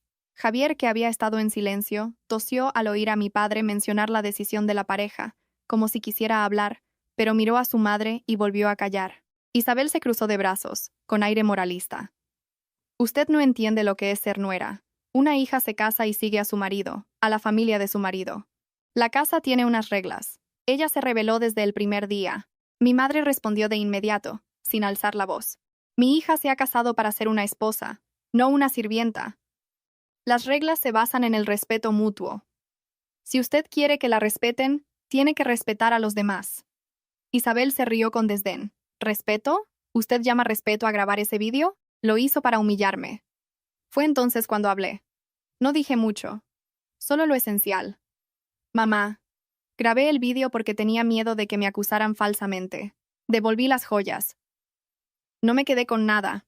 Lo grabé para que nadie pudiera decir que me llevé el oro. Antonio gritó. En esta casa nadie ha dicho que te llevaras el oro. Lo miré con calma. No me atrevo a decir quién, pero ya he oído insinuaciones. Solo me estaba previniendo. Carlos, que había estado callado hasta entonces, carraspeó y miró a Isabel con frialdad. Señora, hable con más cuidado. En mi casa no inventamos nada. De cada palabra que ha dicho, tenemos constancia. Isabel se quedó helada y se volvió hacia Javier buscando apoyo. ¿Lo ves, hijo? Tu familia política nos está faltando el respeto. Javier balbuceó. Mamá, por favor. Mi padre lo detuvo. Basta. No los he invitado aquí para que se hagan las víctimas. Les pregunto directamente. ¿Están dispuestos a dejar de presionar a mi hija? ¿A dejar de insultar su honor? ¿Y a respetar las decisiones de la pareja? Isabel respondió de inmediato. Yo no la he insultado. Es ella la que se ofende por todo. Mi madre la miró fijamente. ¿No dijo usted la frase, una chica así, a ver quién se casa con ella después? Isabel guardó silencio. Antonio desvió la mirada. Javier bajó la cabeza. Ese silencio fue una confesión. Mi padre ya no necesitaba más. Dijo remarcando cada palabra. Si no son capaces de reconocer su error, no hay nada más que hablar. Mi hija ha devuelto las joyas. Damos por terminado este compromiso. No habrá más relación entre las dos familias. Isabel se levantó de un salto. ¿Terminado? ¿Después de una boda así? ¿Cree que se puede terminar así como así? Su hija ya ha cruzado la puerta de mi casa. Al oír eso, apreté los puños. Mi madre se levantó al instante. Su voz no era alta, pero cortó el aire. No vuelva a decir esa frase en mi casa. Mi hija no es una mercancía con la que pueda amenazar. Antonio también se levantó, con el rostro enrojecido. Entonces, ¿qué quieren? Mi padre lo miró fijamente. Quiero paz, pero no a costa de que mi hija sea humillada. Váyanse. A partir de ahora, si alguien habla mal, inventa o insulta el honor de mi hija, mi familia llegará hasta el final. Isabel miró a su alrededor, como buscando un vecino que testificara que la estaban echando, pero allí no había público para su teatro. Apretó los labios y tiró de Javier para que se fuera. Ya veremos quién sale perdiendo. Javier me miró una última vez. Sus ojos reflejaban una mezcla de miedo, arrepentimiento y una pizca de impotencia. Le devolví la mirada, no con rencor, sino con cansancio. Entendí que en este matrimonio no había perdido por no saber ceder. Había perdido porque aunque yo cediera, la otra parte no sabía tener suficiente. La puerta se cerró. Mi madre se sentó y suspiró. Mi padre se quedó en silencio un momento y luego dijo, ¿lo ves? No han venido a solucionar nada. Han venido a imponer. Asentí. Ya no tenía esperanzas de que una sola conversación lo arreglara todo. Solo veía claro una cosa. Hay gente que, cuando no puede quedarse con el dinero, se queda con la palabra. Y esa palabra, si no la detienes, puede herir muy profundamente. La puerta se cerró y en casa reinó un silencio absoluto. El silencio de quienes acaban de vivir una conversación en la que todos entienden que no hay marcha atrás. Me quedé mirando el vaso de agua que tenía delante. El agua seguía transparente, pero mi corazón estaba turbio. Mi madre suspiró, como si soltara toda la frustración acumulada. Mi padre, con la espalda recta, no encendió un cigarrillo ni se paseó. Simplemente fijó la vista en un punto de la pared. Siempre era así. Cuanto más enfadado, menos hablaba. Carlos, apoyado en el marco de la puerta, sonrió con ironía. ¿Pretendían venir aquí a dictar sus leyes? No tienen ninguna posibilidad. No dije nada. Solo sentía el zumbido en los oídos por la última frase de Isabel. Ya has cruzado la puerta de mi casa. Ay, Tier. Esa frase era sucia, no por las palabras, sino por la intención. Quería asfixiar a una mujer con el peso del qué dirán. Usan la reputación para atarte y luego lo llaman moralidad. Mi madre me miró, con la voz mucho más suave. ¿Te arrepientes, hija? Lo pensé un segundo. ¿Arrepentirme? Sí. Me arrepentía de haber confiado en la persona equivocada. Pero si me preguntaba si lo lamentaba, negué con la cabeza. No lo lamento. Solo lamento la sensación de paz que creí que iba a tener. Mi padre asintió y dijo una frase corta. Lamentar una sensación está bien. Lamentar a alguien que no lo merece, no. Bajé la cabeza. Las palabras de mi padre sonaban duras, pero eran el ancla que me mantenía en pie. Mi madre continuó, muy práctica. Los papeles de la boda, los regalos, ¿conservas algo de ellos? Negué con la cabeza. No, mamá, no he cogido nada. Devolví las joyas y los regalos de boda que me hicieron, tampoco me los traje. Carlos intervino. Sinceramente, si Elena fuera una interesada, no habría grabado el vídeo devolviendo el oro. Lo hizo porque sabía que le darían la vuelta a la tortilla. Mi madre nos miró, con una mezcla de afecto y orgullo, pero seguía preocupada. La preocupación de una mujer con experiencia, que teme al que dirán. Hiciste bien en devolver las joyas. Pero recuerda que quien pierde el dinero, a menudo gana con la lengua. Esa frase fue como un clavo, porque era exactamente lo que yo pensaba. Mi padre se levantó, fue a un armario y sacó el libro de familia, los papeles de casa, los puso sobre la mesa y me dijo: por suerte, no habéis llegado a inscribir el matrimonio en el registro. Lo miramos. Carlos guardó silencio. Mi padre continuó, despacio, como si diera una lección, no para sermonear, sino para advertir. La inscripción en el registro es un vínculo legal. Una vez hecho, deshacerlo no es sencillo. Deja de ser un asunto sentimental y se convierte en un laberinto de trámites, tiempo y papeleo. Si en 2 días ha pasado esto, imagínate si hubierais estado 5 años casados. Podrías haber tardado 1 año en poder salir de ahí. Asentí. Tenía un nudo en la garganta, pero esta vez era de gratitud. Gratitud por esas fiestas de Navidad que, aunque parecían un inconveniente, se habían convertido en mi vía de escape. Mi madre me cogió la mano. Si no hay registro, legalmente no hay vínculo. Hubo boda. Sí, pero aún tenemos una salida para ti. Miré su mano, con sus pequeños callos del trabajo y las preocupaciones. De repente, me sentí como una niña, pero también afortunada, porque mi familia no me abandonaba a mi suerte con un «tienes que aguantar». Mi padre concluyó: a partir de ahora no hay más contacto. Tú céntrate en tu trabajo. Este asunto lo resolveremos de forma civilizada, pero si alguien toca tu honor, esta familia no se quedará de brazos cruzados. Asentí. Sonaba simple, pero sentí como si me hubiera quitado una losa de encima. Cuando creía que todo había terminado, mi teléfono vibró. Un mensaje de Javier. Elena, por favor, no hagas esto. Mis padres solo estaban enfadados. Vuelve a casa. Miré el mensaje y solté una pequeña risa. ¿Solo enfadados? ¿Enfadados hasta el punto de exigir el oro a las 4 de la mañana? ¿Enfadados hasta el punto de insultar mi honor? No respondí. Javier llamó. Sí. No contesté. Tenía miedo de que, si lo hacía, usara de nuevo su tono suave para arrastrarme al círculo vicioso de «cede por mí». Y ya no quería ceder. En menos de 10 minutos, Javier volvió a llamar, una y otra vez, como si temiera que yo desapareciera de su vida. No por amor, sino porque si yo desaparecía, él se quedaría con la reputación de un hombre cuyo matrimonio se había roto antes de empezar. Y esa reputación, para un hombre como Javier, a veces es más temible que el dolor de su esposa. Carlos, al ver la pantalla de mi teléfono parpadear sin cesar, dijo: contesta una vez, pon el altavoz para que lo oigamos todos. Dudé un segundo y asentí. Respondí. Puse el altavoz y activé la grabadora. No para hacerle daño, sino para protegerme. Hola Elena, escúchame. La voz de Javier sonaba apresurada. Vuelve, por favor. Hablaré con mi madre. Le pediré que se disculpe. Le pregunté, con calma. ¿Me pides que vuelva por amor o por miedo al que dirán? Javier guardó silencio un momento. Yo no quiero que esto vaya a más. ¿Ir a más? Le pregunté.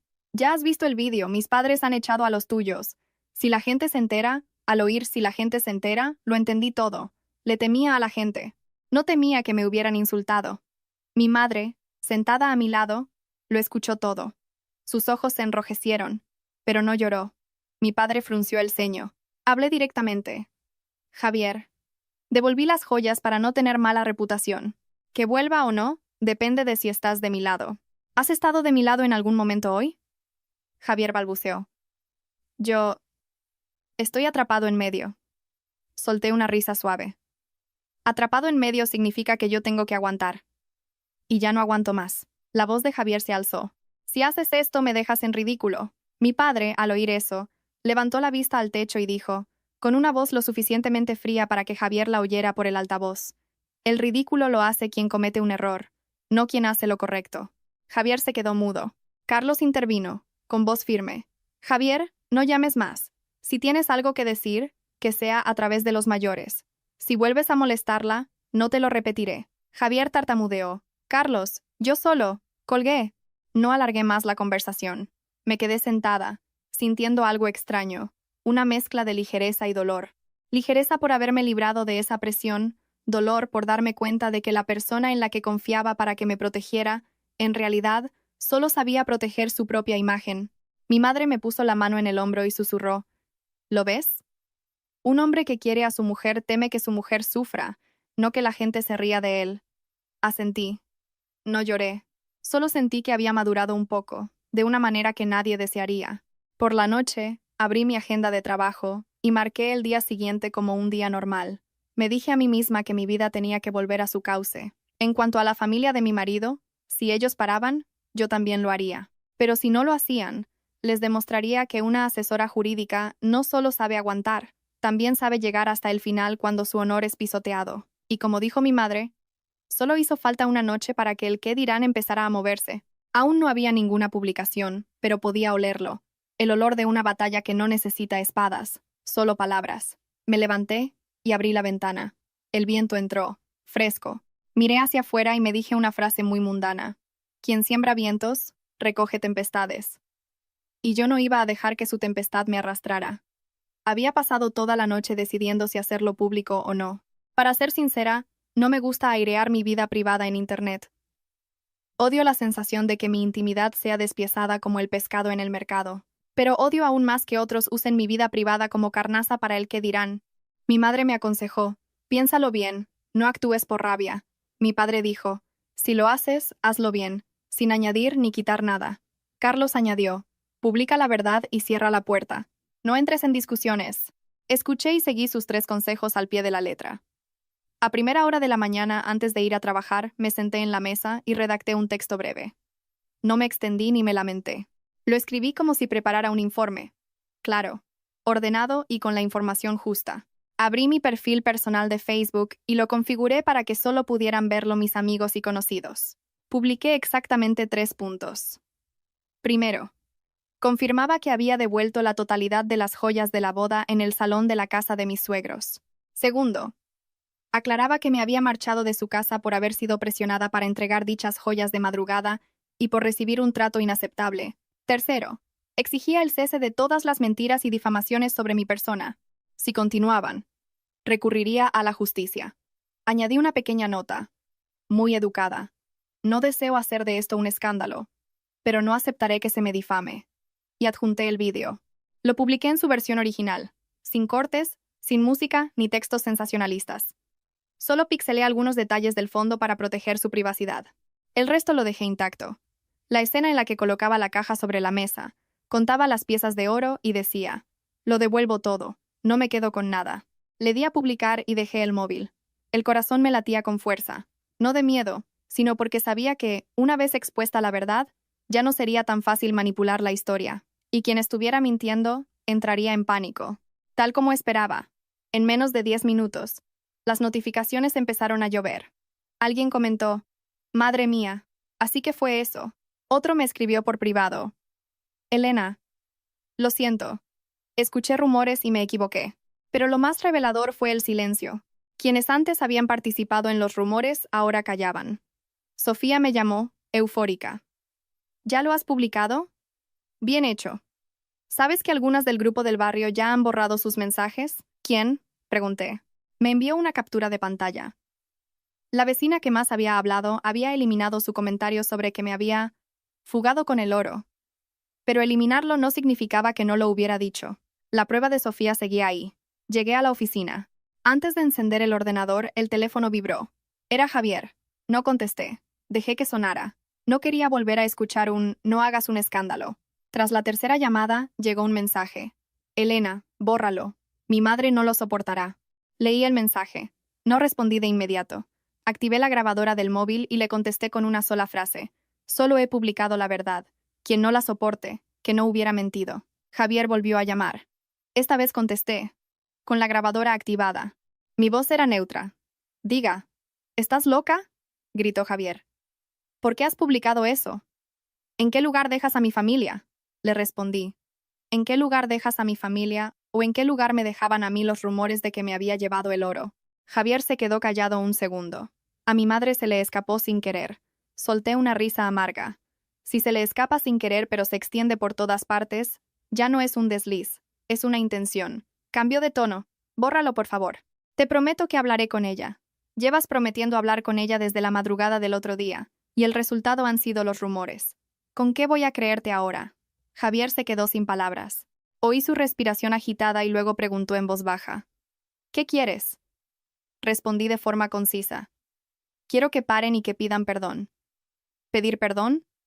Mi madre no ha hecho nada, exclamó, indignado. Lo interrumpí. Si no ha hecho nada, ¿por qué le tiene tanto miedo al vídeo? Y colgué. Entendí que discutir con alguien que solo teme perder su reputación es inútil. Al mediodía, recibí otra llamada de un número desconocido. La voz era de un hombre mayor. Sonaba a conocido de la familia. ¿Elena? Soy un amigo de la familia. Escucha, hija. Retira la publicación. La gente está hablando mucho. Le estás haciendo mucho daño a Javier. ¿Quién es usted? Disculpe. Soy un adulto. Retíralo y hablad las cosas en casa. Los problemas se solucionan en familia. Lo entendí al instante. Querían llevarme de vuelta a su terreno, donde tenían la ventaja, para presionarme a callar. Respondí con claridad. No lo voy a retirar. Solo he publicado la verdad para detener las difamaciones. Si hay que hablar, será con mis padres presentes y siguiendo un procedimiento formal. El hombre se molestó. ¿Una chica tan testaruda? ¿En el futuro? Lo corté en seco. Señor, no me amenace con el futuro. No vendo mi honor a cambio de tranquilidad. Colgué, guardé la grabación y se la envié a Carlos. Por ahí empezaron a llegar mensajes de disculpa de gente inesperada. Una pariente lejana de Javier me escribió. Elena, lo siento. Escuché a Isabel y me lo creí. Una antigua amiga me dijo, confío en ti. Vaya con el que dirán. Incluso una de las mujeres del grupo del barrio me escribió, lo siento, me dejé llevar y comenté sin saber. Ya lo he borrado. Leía los mensajes sin alegría. Solo sentía cansancio, porque una disculpa no borraba la sensación de haber sido el juguete de todo el mundo. Cuando volví a casa por la noche, mi padre estaba sentado mirando mi publicación en su móvil. No usa mucho las redes sociales, pero ese día lo había examinado todo. Has hecho lo correcto. No has insultado a nadie. Solo has presentado las pruebas. Mi madre seguía preocupada. Pero si haces esto, te guardarán rencor. Carlos respondió. Que lo guarden. Si ellos tienen derecho a mentir, nosotros tenemos derecho a decir la verdad. Asentí. Entendía que la verdad siempre tiene un precio, pero prefería pagarlo a vivir con una mala reputación inventada por otros. Esa noche, mi teléfono volvió a sonar. Era Isabel. No quería contestar, pero sabía que para que pararan, necesitaba más pruebas de que seguían acosándome. Respondí, con la grabadora activada. La voz de Isabel temblaba, pero seguía siendo mordaz. Elena, no sabía que eras tan cruel. ¿Quieres matarme? Con lo que has hecho, no me atrevo ni a salir a la calle. Respondí con calma. Yo no he matado a nadie. Solo me he defendido de una difamación. Retíralo, gritó. Si no lo retiras, atente a las consecuencias. ¿Qué piensa hacerme? Pregunté. Se quedó sin aire y luego soltó una frase venenosa. ¿Te crees que estás limpia? Has cruzado la puerta de mi casa. Con solo una palabra que yo diga, te arruino la vida. Sentí un escalofrío. No de miedo, sino de asco. Dije lentamente. Con eso es suficiente. He grabado la conversación. A partir de ahora, no me llame más. Colgué.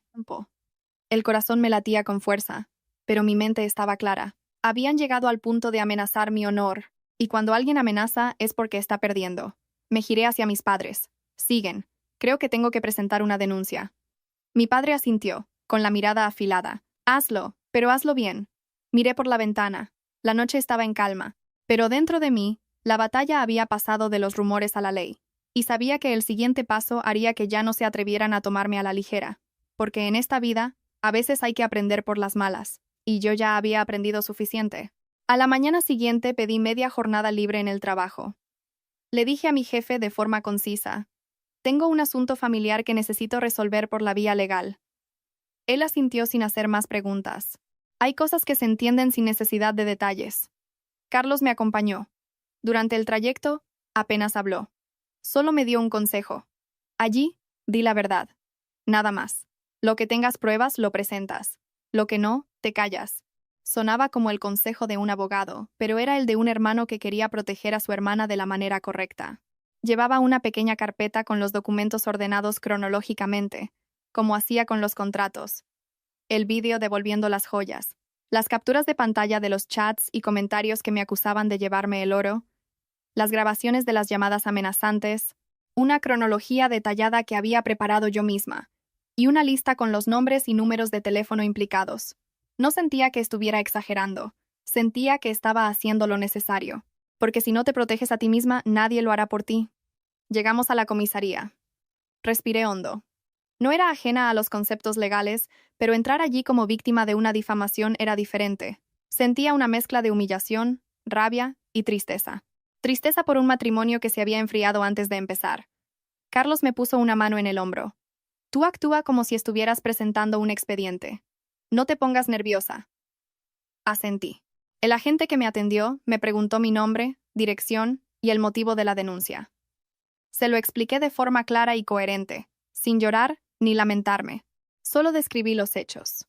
La familia de mi marido ha difundido información falsa sobre mí, acusándome de robo, insultando mi honor y profiriendo amenazas que afectan gravemente a mi vida personal y profesional. El agente preguntó, ¿tiene pruebas? Sí, las tengo, y se las entregué una por una en orden. El agente vio el vídeo y asintió. Miró las capturas y preguntó quién había publicado los mensajes. Respondí a lo que sabía, sin especular. Cuando escuchó la grabación de la llamada de Isabel, se detuvo y me hizo una pregunta que me dolió, pero que era necesaria. ¿Se siente gravemente ofendida? Lo miré a los ojos y respondí. Sí, porque el honor de una mujer no es algo con lo que se pueda amenazar. El agente tomó nota. Me indicó cómo redactar la denuncia formal y la firmé. Mi mano ya no temblaba. Curiosamente, cuanto más avanzaba por el camino correcto, más tranquila me sentía. Porque allí no necesitaban mis lamentos. Necesitaban hechos y pruebas. Al salir, Carlos me dio una palmada en la espalda. Ya está. A partir de ahora, aunque no quieran parar, tendrán que hacerlo. No sentía una victoria arrogante. Solo sentía que, al menos, ya no estaba acorralada. De camino a casa, Javier me envió un mensaje. Esta vez el tono era diferente. Era más largo y suave. Elena, por favor, no hagas esto. Mi madre solo estaba enfadada. Le diré que se disculpe. ¿Puedes retirar la denuncia? Leí el mensaje y no respondí. Hice una captura y la guardé. Me recordé a mí misma que, a partir de ahora, todo era una prueba. Llegué a casa. Mi madre preguntó, ¿qué tal, hija? He presentado la denuncia y las pruebas. Nos citarán para declarar. Mi madre soltó un largo suspiro. Mi padre asintió. Bien hecho. A partir de ahora, no hablaremos más con lágrimas. Esa misma tarde, sonó el teléfono de casa. Era Javier. Mi padre contestó. Yo estaba a su lado y lo oí todo. Papá, por favor, dígale a Elena que retire la denuncia. La policía ha llamado a mi madre. Mi padre respondió, con una calma que cortaba el aire. Pregúntale a tu madre si cuando estaba difamando, insultando y amenazando, pensó en las consecuencias. Ahora que tiene miedo, pide perdón. Javier balbuceó. Fue un error. Mi padre lo interrumpió. ¿Error o no? Dile a tus padres que si quieren solucionar esto, que lo hagan como es debido. Una disculpa formal y el cese de las difamaciones. Una denuncia no se retira con súplicas. Y colgó. Esa noche, Sofía me escribió. En su casa hay un caos. La vecina ha borrado todos los mensajes. Isabel ha cerrado su Facebook y Javier no para de dar vueltas. Y añadió. ¿Ves? En cuanto entra la ley, se acaba eso de, aquí la razón la tengo yo. Lo leí sin alegría. Solo pensé que la verdad a veces necesita un sello oficial para que la gente la acepte. Por la noche, Isabel volvió a llamarme. No contesté. Le envié un mensaje. Cualquier comunicación, a través de la citación oficial, y bloqueé su número. Sabía que ahora intentarían suplicar, llorar e incluso amenazar de nuevo para que me asustara y retirara la denuncia. Pero ya no tenía miedo. Había cruzado ese umbral cuando usaron mi honor como un arma. Antes de dormir, repasé la cronología de los hechos que había preparado. Era como un mapa, y sabía que ese mapa me llevaría al final del camino. Un lugar donde la verdad sería llamada por su nombre y donde quien miente paga las consecuencias. Apagué la luz. En la oscuridad, recordé el refrán.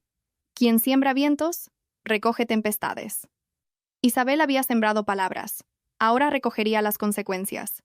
Javier había sembrado evasivas. Ahora recogería la pérdida. Y yo solo había sembrado una cosa. La verdad. E iría hasta el final para defenderla. 2 días después de presentar la denuncia, Carlos me acompañó a la citación. Al llegar vi a la familia de mi marido sentada en la zona de espera. Isabel con ropa oscura y el rostro demacrado, pero con la misma mirada desafiante. Antonio de brazos cruzados, con aire de fastidio. Y Javier con la cabeza gacha, nervioso. Entré y saludé con educación buenos días. No esperaba respuesta. Isabel me fulminó con la mirada. Javier levantó la vista. Sus ojos parecían suplicar, no sigas. Pero no acepté su petición. Le había dado demasiadas oportunidades. Un funcionario nos hizo pasar a una sala. El espacio era sencillo. La luz blanca hacía que todo pareciera más crudo. No había escenario para el drama ni vecinos para impresionar. El funcionario empezó por confirmar nuestros datos y luego se dirigió a ellos. ¿Conocen el contenido de la denuncia presentada por la señora Elena? Antonio respondió primero, con dureza. Lo conocemos. Pero quiero dejar claro que mi familia no ha difamado a nadie. Ella se marchó por su cuenta y publicó un vídeo para ridiculizarnos. El funcionario tomó nota y se volvió hacia mí. Señora Elena, exponga brevemente los hechos. Consulté mi cronología y hablé con claridad, describiendo los acontecimientos desde los golpes en la puerta a las 4 de la mañana hasta las llamadas amenazantes. No usé un lenguaje duro, solo términos como difamación, información falsa y vulneración del derecho al honor. El funcionario se dirigió a Isabel. ¿Exigió usted a la señora Elena la entrega de las joyas de madrugada? Yo solo le dije de guardárselas. Ella lo malinterpretó todo y montó un escándalo, negó ella. ¿Dijo usted la frase, las joyas que entran en esta casa son de esta casa? Isabel titubeó. Lo dije como una forma de enseñarle las normas, no con intención de apropiármelas. El funcionario me miró. ¿Tiene pruebas? Le mostré el vídeo y las grabaciones de las llamadas. Cuando el vídeo se reprodujo, mostrando cómo contaba las joyas una por una, la sala se quedó en silencio. La verdad aplastaba cualquier argumento. En el vídeo se demuestra que la señora Elena devolvió todas las joyas. Por tanto, la difusión de la información de que se las llevó, ¿se ajusta a la verdad?, preguntó el funcionario. Antonio desvió la mirada. Isabel se quedó sin palabras. Javier bajó la cabeza. El funcionario continuó. ¿Son conscientes de que difundir información falsa que atenta contra el honor de una persona es un delito? Isabel rompió a llorar, un llanto de miedo y rabia. Señor agente, soy una mujer mayor. Solo me preocupaba mi hijo. Esta nuera es muy rebelde, nos grabó. El funcionario se dirigió a Javier. Señor Javier, ¿confirma usted que su esposa devolvió las joyas? Fue el clavo final en el ataúd de sus mentiras. El funcionario propuso una mediación. Si la parte denunciada reconoce su error, pide disculpas y cesa su comportamiento, se puede llegar a un acuerdo. De lo contrario, el procedimiento seguirá su curso. Fue entonces cuando hablé, exponiendo mis condiciones como si fueran las cláusulas de un contrato. No deseo alargar esto. Mis condiciones son 3. Primero, una disculpa y una rectificación pública en los mismos círculos donde se difundió la mentira. Segundo, el compromiso de cesar todo tipo de acoso. Tercero, una compensación simbólica por el daño moral causado. Antonio saltó. ¡Compensación! Nos humilla y encima pide dinero. Lo miré con calma. No lo pido para enriquecerme, sino por justicia. Quien comete un error, paga por él. Es un principio básico. Javier me miró, con los ojos enrojecidos. Elena, por favor. No lo miré. Me dirigí al funcionario. No necesito súplicas verbales. Necesito acciones. En ese momento Isabel se derrumbó. Ya no era la matriarca que imponía su ley. Lo siento, Elena. Me pudo el genio. Escuché su disculpa sin sentir ninguna satisfacción, solo un sabor amargo. Una disculpa forzada por las circunstancias. Redactaron un acta de conciliación con las 3 condiciones. La firmé sin que me temblara el pulso. Sabía que estaba haciendo lo correcto. La familia de mi marido también firmó. Antonio, con el rostro sombrío. Isabel, con la mano temblorosa. Javier, como si firmara el final de su propia historia. Al salir, Javier me siguió. Elena, ¿con esto se ha acabado todo de verdad? No respondí. Salí al exterior, respiré el aire fresco y, al darme la vuelta, le dije la frase que lo cerraba todo. Javier, lo nuestro se acabó en el momento en que, en la puerta de esa habitación, dijiste que las guarde mamá para estar más seguros. Yo solo me he limitado a limpiar los escombros. Me marché sin mirar atrás. Por el retrovisor, vi a Isabel desplomada en un banco, a Antonio de pie a su lado, sin su aire autoritario, y a Javier en medio, con la mirada perdida. No me alegré de su desgracia, solo sentí que la justicia, a veces, no es algo grandioso, es, simplemente, la verdad puesta en su sitio, bajo una luz blanca, donde nadie puede negarla. Desde que firmamos el acta, dejé de despertarme con la sensación de ser perseguida, pero eso no significaba que mi corazón estuviera en paz. Los rumores son como el humo. Aunque apagues el fuego, el olor se queda impregnado. Tal como acordamos, la familia de mi marido tuvo que rectificar en los mismos lugares donde habían esparcido la mentira, el grupo de chat del vecindario y entre los parientes más chismosos. Esa tarde, Sofía me envió una captura de pantalla. La vecina había escrito en el grupo: quiero aclarar que Elena no se llevó ninguna joya. Las devolvió todas. Escuché mal y hablé sin saber. Pido disculpas. Debajo, algunos emoticonos de vergüenza y mucho silencio. Después, otra captura de un grupo familiar de ellos. Isabel había escrito: quiero aclarar que el otro día, por un enfado, dije cosas incorrectas que llevaron a un malentendido sobre Elena. Ella devolvió todo el oro. No se quedó con nada. Lo siento. Leí la palabra enfado y suspiré. Sabía que para alguien como ella, admitir un error era como arrancarse un trozo de orgullo. A la mañana siguiente, Javier se presentó en casa de mis padres y le entregó a mi padre un sobre con la compensación económica acordada. No se atrevió a entrar. Cogí el sobre, no con alegría, sino como quien verifica el cumplimiento de un contrato. Lo acepto porque es la responsabilidad que deben asumir, le dije a mi madre, no porque quiera cambiar mi honor por dinero. Lo sé, hija, respondió ella. Tu padre y yo solo queríamos que recuperaras tu dignidad. Considera ese dinero la matrícula que han tenido que pagar por su lección. Poco después, recibí una llamada de Javier. Ya no había rastro de ira en su voz, solo un tono apagado y suplicante. Elena, sé que me equivoqué. Te he perdido. Pero por favor, vuelve. Mi madre ha aprendido la lección. Tiene miedo. Ya no volverá a pasar. Nos iremos a vivir solos, como te prometí. Dame una oportunidad. Dejé los cubiertos sobre el plato. Dices que tu madre tiene miedo. Respondí con una calma glacial. Eso significa que si no tuviera miedo lo volvería a hacer, ¿verdad? Javier se quedó sin palabras. Luego, como si se le escapara su verdadera naturaleza, añadió: pero tú también te pasaste. Llevarlo a la policía, montar este escándalo. Una mujer también tiene que saber ceder. Esa fue la gota que colmó el vaso. Ceder para que me quiten mis joyas, mi poder de decisión, y mi honor no es ceder, Javier, es autodestruirse. Pero te quiero, murmuró, como último recurso. Un amor que me deja sufrir una humillación, un amor que teme más al qué dirán que a mi dolor, es un amor que, con tu permiso, no acepto. Y colgué.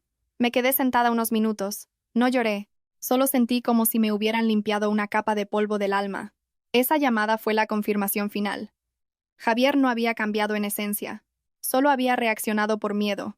Esa noche, hice 3 cosas. Bloqueé el número de Javier, el de Isabel, y reforcé la privacidad de mis redes sociales. Unos días después, mi padre coordinó la devolución del resto de regalos de la boda. Cada familia se quedó con lo suyo, sin dramas, sin reproches, solo un cierre administrativo. El precio que pagaron no fue el dinero. Fue la reputación. La vecina chismosa se volvió invisible. Antonio ya no pontificaba en el bar del barrio. Y Javier fue quien más perdió. Perdió la imagen de hombre bueno y responsable. La gente del barrio empezó a verlo como el que no defendió a su mujer. Para un hombre a veces, la pérdida de respeto duele más que la de dinero. Volví a mi rutina. Trabajo, casa, fines de semana cocinando con mi madre. Un día, mientras preparábamos una paella, me dijo: hija, en la vida de una mujer, a veces hay que ser fuerte. No para estar por encima de los demás, sino para que los demás no te hundan. Asentí. Me di cuenta de que un matrimonio no muere por una discusión o unos golpes en la puerta. Muere por las promesas rotas, por la cobardía, y por una familia que ve a la nuera como una sirvienta con caja fuerte incorporada. Tuve la suerte de no haber firmado los papeles, de poder poner fin a todo limpiamente. A veces, una desgracia te despierta a tiempo para evitarte una vida de desdichas. Y aquí, cierro este capítulo, no porque lo haya olvidado, sino porque ya no le doy el poder de afectarme. La lección que me llevo es simple. En la vida familiar, cede en las cosas pequeñas para mantener la armonía, pero nunca, nunca cedas en tus límites, tu patrimonio y tu honor, porque ceder una vez es abrirle la puerta al desprecio para siempre.